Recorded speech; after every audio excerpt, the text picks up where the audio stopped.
I have to reorganize your entity, change maybe all of you, and install a more systems of accounting and accountability.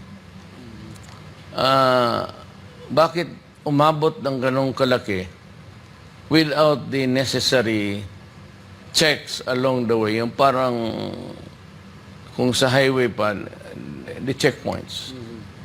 At sana, when it becomes clear that the amount is getting big, somebody should look somewhere.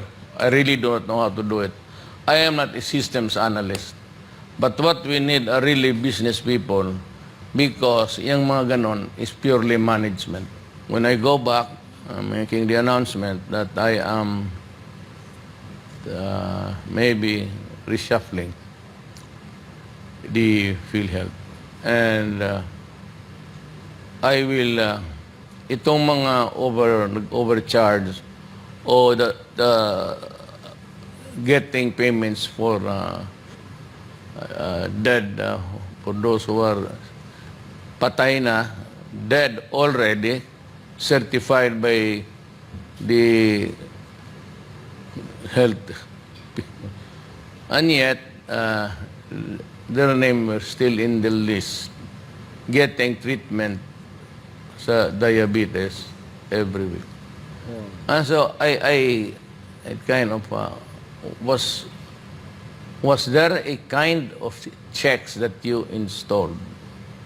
Because if none, then we have fallen short of our duty to really protect the money. At ang tamaan ko naman, ang akin is my promise to the people. I promise this and this and that. Oh, I promise corruption. I will have to do it. And if it would take losing some of my,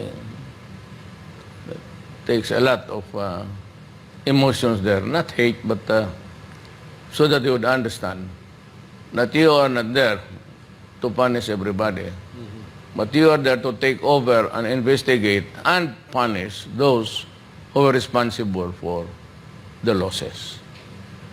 And I will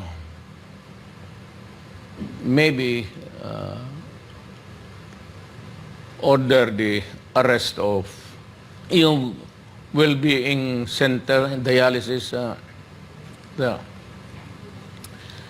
yung administrative na sinasabi ni Roy kanina, that they are initiating investigation and they have 20 days to, that to me. I'll tell them I arrest the idiot and I will bring him to Malacanang and I'll ask him.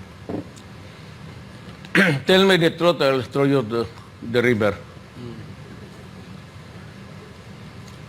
But he will be extricated. We'll not allow him to be drowned.